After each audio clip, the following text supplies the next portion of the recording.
want to get together in the farm, right? Yeah. Or you feel a little bit lonely, then? Yeah, I'm so lonely. Yeah, okay. Yeah, so yeah, this is reading two from Innocent, and the rest. This will be complicated. Give them a warm welcome. So, welcome back to our group 5. Okay, so today our readings will be about the applicant attraction to organization and job choice, a meta-analytic review of the correlates of recruiting outcome. And our presenter will be me, Nabila, E, and Joss. So because last week I already addressed all of the definition, then I will just briefly talk about the introduction. So our outline will be the introduction, method, result, and general discussion. Okay, so let's begin with the introduction. So nowadays, nowadays to attract the top applicants, it's become the critical issue, and it's become difficult for some organizations. And for the next 15 years, as demographic and economic creating the war talent, it will become more difficult. Many narrative reviews about the job choice and applicant attraction, but because there is no quantitative review, in this paper we will discuss about the quantitative review using the meta-analysis to help the human resource practitioners to attract and influence the top applicant job choice and recruit them to our company. So there's the recruitment factor is from the predictors and outcome. The predictors will be the job organization characteristic, recruiter characteristic, perception of recruiting process, perceived alternative, and hiring expectancy.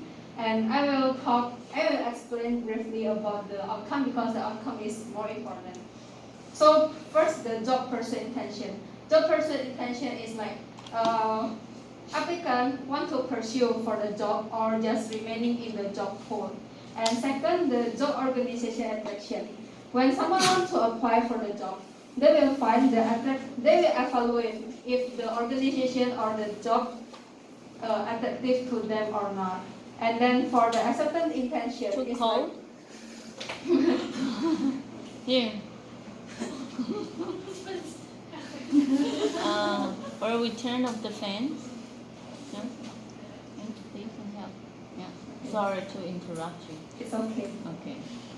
So for acceptance intention is when like the organization offering you the job, then are you intend to accept the job or not?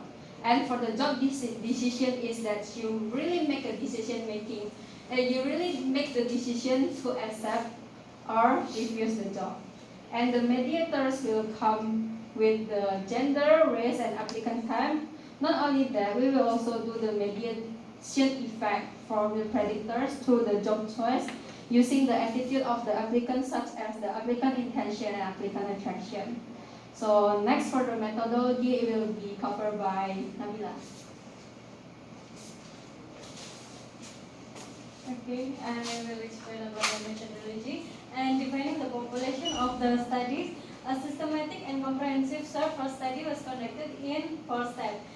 Those are database, the reference, review, conference, and researchers. And total 298 recruiting-related studies were identified and reviewed, and we got 71 of the related studies which data relevant. And there are 4 outcome variables that Chatari already mentioned. Those are and the same process with original scale items. Kelly and Krista was independently coded into the 6 predictors.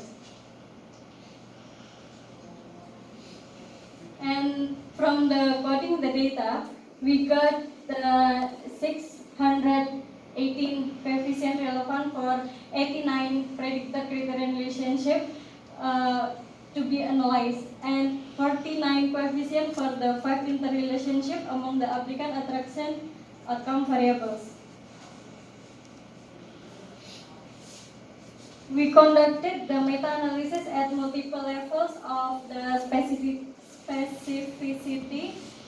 First, we meta-analyzed the coefficient within each subcategory and then each broader category.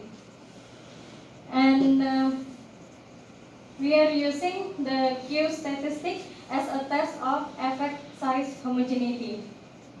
And using the structural equation modeling or SEM to determine the relationship between the predictor categories and job choice were mediated by applicant attitudes toward the organization and intention. And these are the models.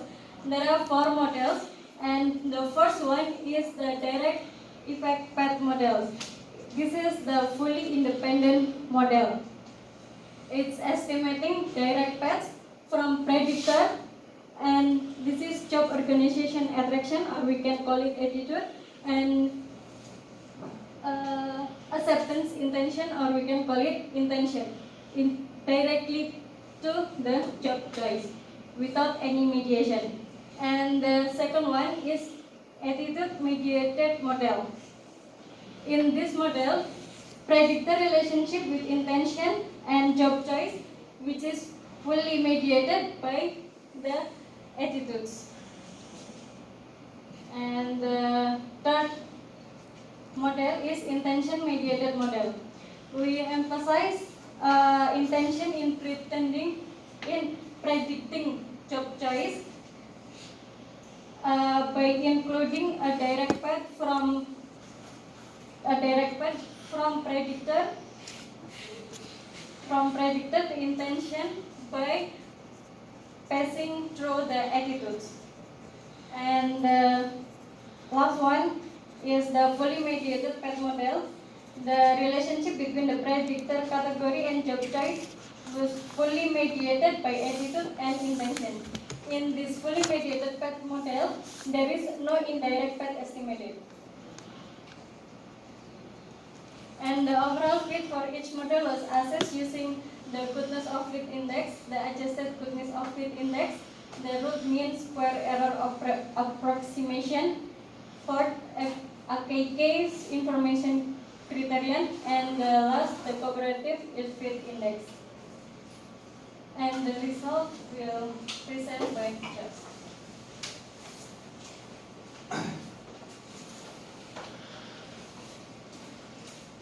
Okay, good afternoon. I'll take you through the results of the study. This discussion on the results is based on the effect sizes and general values of finding, but also key findings of the theory. So, looking at the general study, job choice was found to be the most difficult recruiting outcome to predict because the effect sizes were either small or the predictors were not significant. That's why job choice was found to be the most difficult recruiting outcome to predict. But also perceived alternatives was the least predictive broad category of predictors, and there were moderate effect sizes of the remaining relationships. There was also less differentiation among predictors, meaning that most of the predictors were not different in predicting the outcomes. So this is the table of results from the study.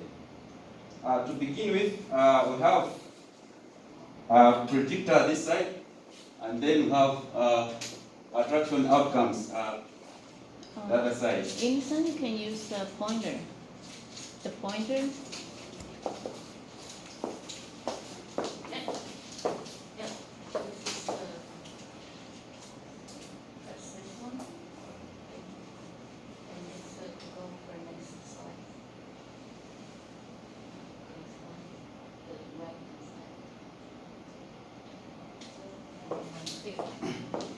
Yeah, so each predictor was is discussed in correspondence with the outcome. So we start with the job pursuit intentions. On job pursuit intentions, we have type of work was seem to have strong relationship with job pursuit because it had a correlation coefficient of 0.53, which is at least greater than other predictors under job and organization characteristics. But also, not only that, there's also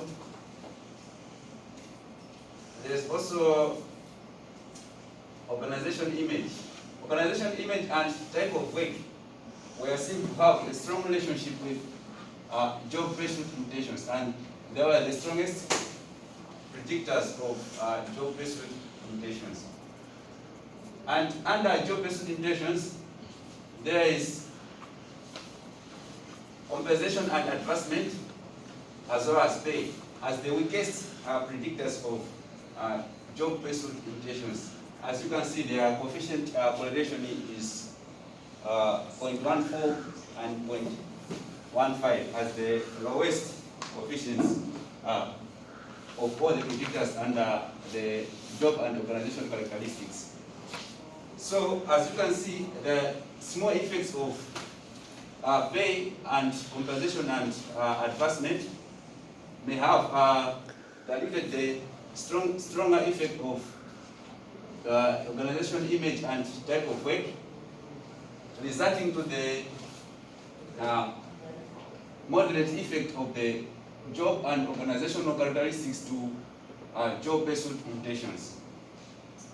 Yeah, so that's all about the job pursuit mutations and job and organizational characteristics. This is the broad category, job and organizational characteristics, and then it has some subcategories under it. The next is job organization attraction. In this case, work environment and organizational image was seen to have the strong relationship with job organization attraction. As you can see here, we have organizational image appearing on the job organization attraction, but also we have the same organizational image on job pursuit mutations, meaning that organizational image is having a strong effect of being a predictor of job organization attraction and job pursuit attractions. And then acceptance mutations. On acceptance mutations, we have broad job and organization characteristics being the strongest predictor of broad job and predictor of acceptance mutations, though there is some moderate correlated coefficients of 0.28 and 0.36. However, we have some strong correction effects of 0.57, which is the broader job and organization characteristics, and under it we have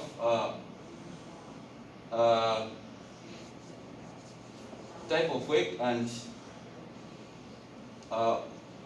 work environment, being the stronger predictors of acceptance mutations.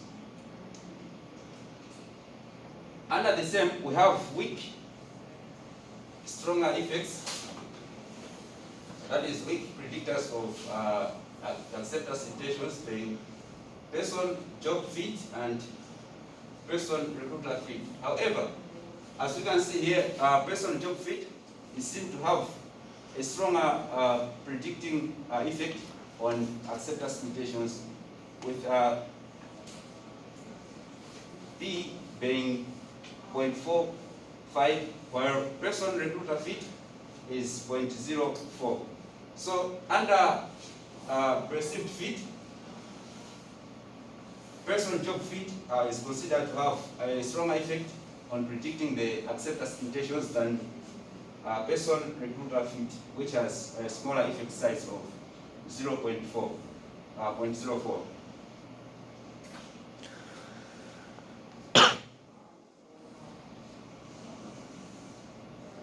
Here, there's also perceived alternatives. It also has weak relationship with acceptance intentions because it wasn't significant to the acceptance intentions. And then finally, looking at the job choice, it was found out that all predictors had either small effects or were not significant. As you can see here, the coefficient correlated value, there is on broad category of job and organization characteristics, there is 0.09, which is different from other values. Here, it means these dashes show that there was no relevant information which would predict the job choice. So, as you can see, the values were small, or some were not significant. So, on the job choice, all the 6 predictors were seen to have not strong predicting effect on job choice. So, in this case, that's when the study tried to incorporate the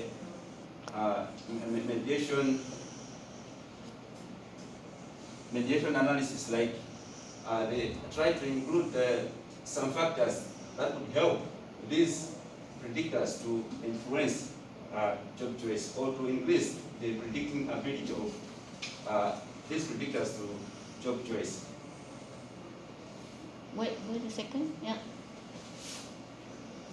Any questions about it? Clear? If you have any questions, please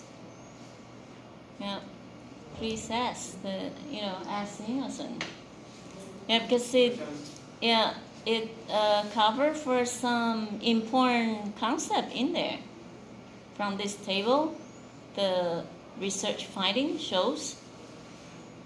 Yeah, and I think Innocent he addressed for that quite clear. So from your understanding, what predictor influence acceptance intention more, more for the applicant? What predictor?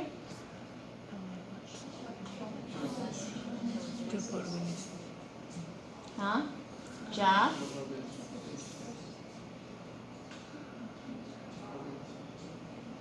Yeah? Jacobs, for example.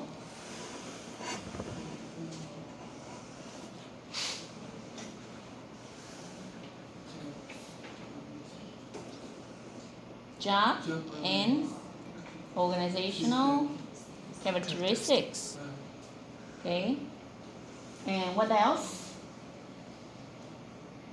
Type of work. Yeah, type of work. Yeah, it's a part of it. Job characteristic and also organizational characteristic. And what else? What other predictors? Work environment. Huh? Work environment. Work environment or like organizational image, right? And what else? Which others? Down on the bottom? What is that? Person, job fits, right? Person, job fits. It's belong to the perceived fits. Yeah, down the bottom, the purple colors, the arrow. Yeah, the Innocent use. Yeah, so then you can try to perceive yourself. For example, if you were the applicant, then the factors might influence you to take this job offer. Yeah, kind of for those factors. Yeah, might influence you more then. Yeah, So we can try to, because well, for you could be, you can also perceive your role, as an applicant. Yeah, then it reflects a little bit. Yeah, so even though it seems, it has so many data in there, but actually it's not that complicated, right? Yeah. So then the important issue that you have to check is the rho. That's it's a kind of correlation coefficient. The number is greater than 0.4. Actually, it's kind of it's big enough then. Yeah, it's a little bit like kind of the criteria, the benchmark. But then others, if they're a little bit low, that indicates the relationship between the predictor and the outcome variable. The relationship seems not that significant. Especially for the last outcome variable, job choice. Yeah, because most of them, the rho, this number, it calls this. How to say that symbol is called rho, right? Rho. Yeah. Yep. Okay. Good. Yeah. Professor, Yep. sorry. Can I ask you about the Q statistic? Q. Q statistic, because in the paper, researcher mentioned some of the variable measured by has a significant Q statistic, but there are also some that researcher didn't mention it. So yeah, why like that? Actually, for myself, I've never done this Q statistics because that's for the meta-analysis. But then, as I know, it's just it's an analytical tool. Because for the meta-analysis, as you know, they use different studies. Yeah, they use different study as their data sample. Yeah, so then the Q statistic is just they want to test for all these different studies, their heterogeneity. Yeah, so that is the analytical tool. Yeah, the heterogeneity from study to study. Yeah, so you just need to know about if you ask me how to do that, what's their function, I will tell you that I don't know because I never do that.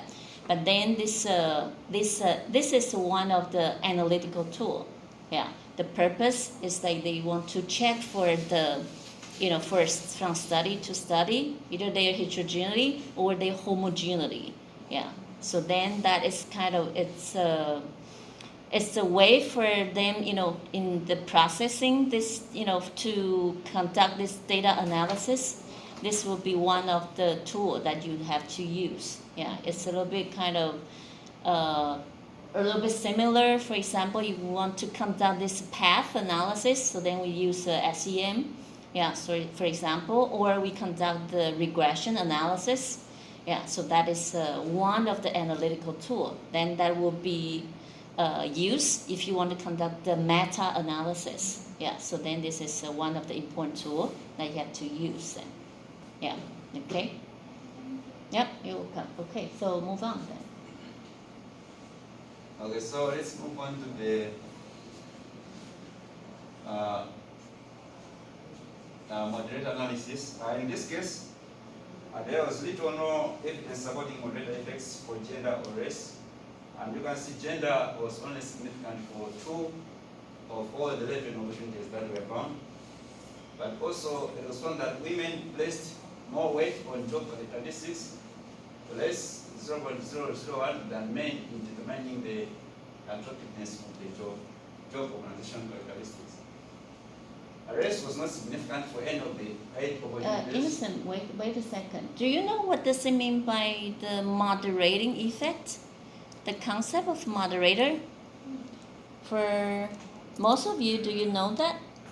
Moderating effect? Not Or the mediating effect? Do you know that? You sure? Yeah? Bilkis, what does it mean by moderating effect? Moderating effect is kind of when dependent variable give an effect.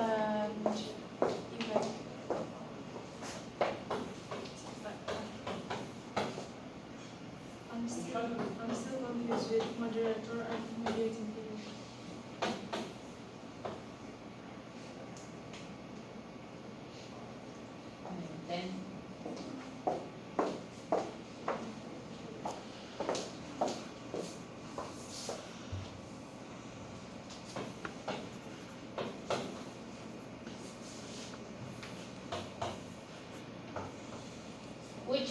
the moderator? Which one is the mediator? A or B? Which one is the moderator? Moderator is A or B? B. Okay, good. This is the moderator. Which one is the mediator? Mediator is A or? Yeah, of course it's A. Yeah. Okay. Generally, we will have this model like this.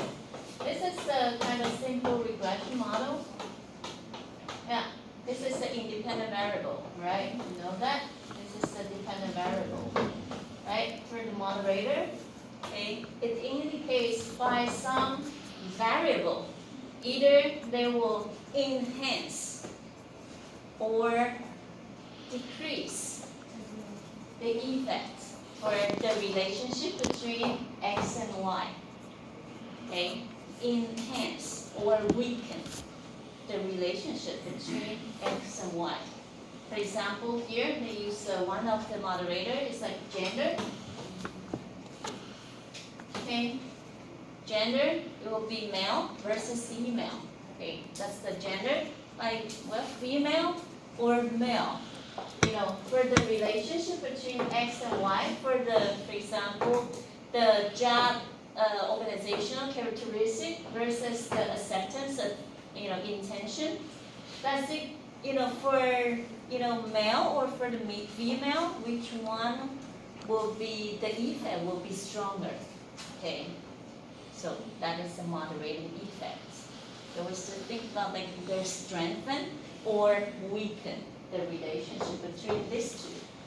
Yeah, either one.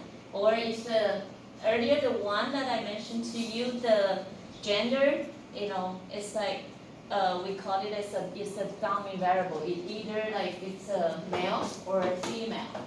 Okay, it's a discrete variable. Discrete variable indicates that either you have the kind of 1, 2, 3. It's not the number. It's not the continuous. Either the variable is the discrete or continuous.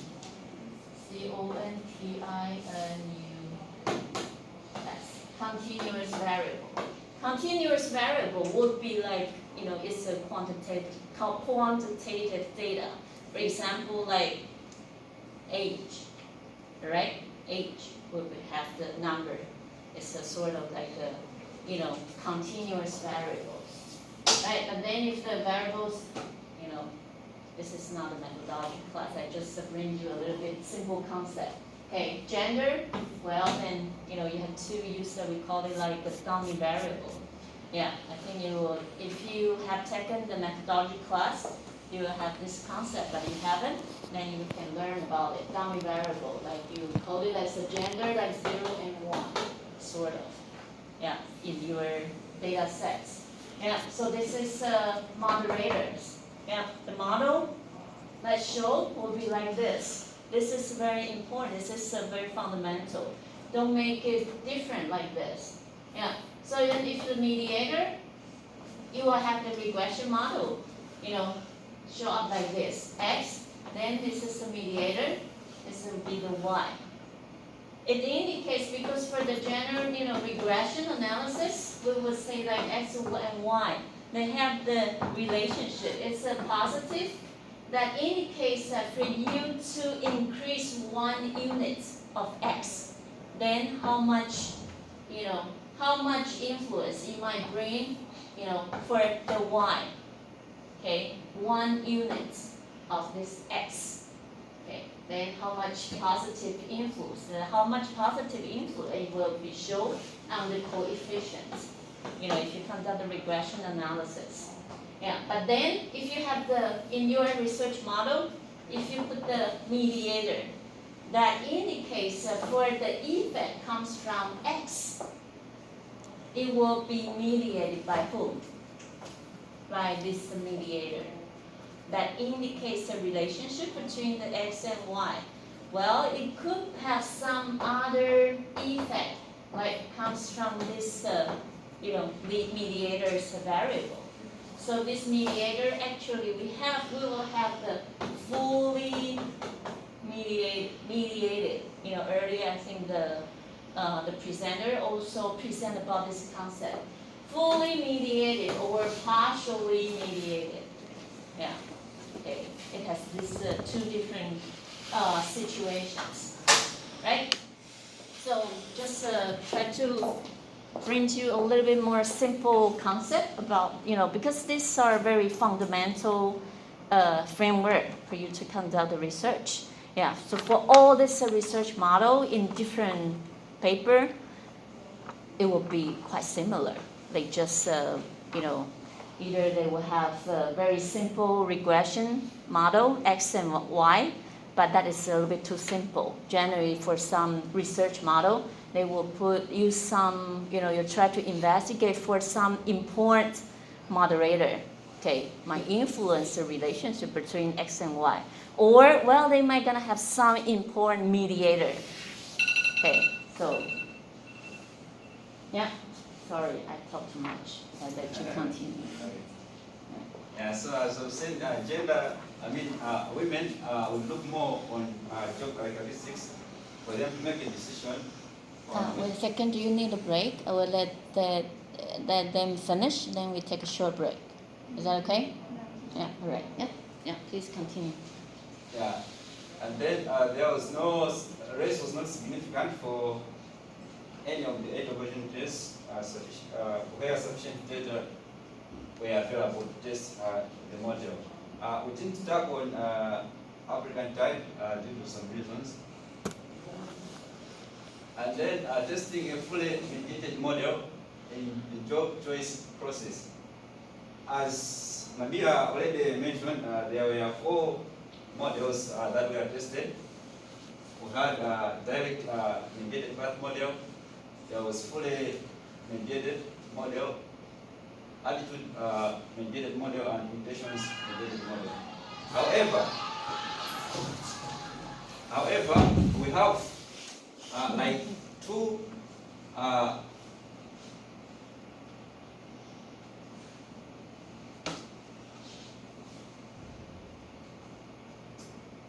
we have like fully